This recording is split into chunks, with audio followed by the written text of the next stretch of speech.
Hello, hello. So I'm going to give you a quick rundown on how to install Elementor on a WordPress site. So first things first, you need a WordPress site.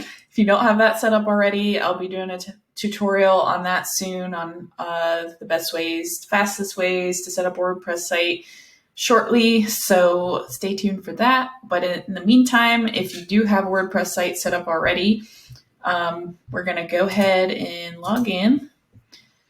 Then you're brought to your little dashboard page. We're going to go over here to plugins and then add new.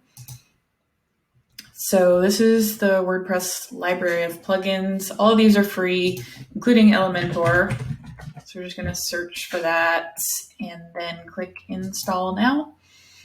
And we'll just wait a second for that to be done, and then we will activate it. Click activate.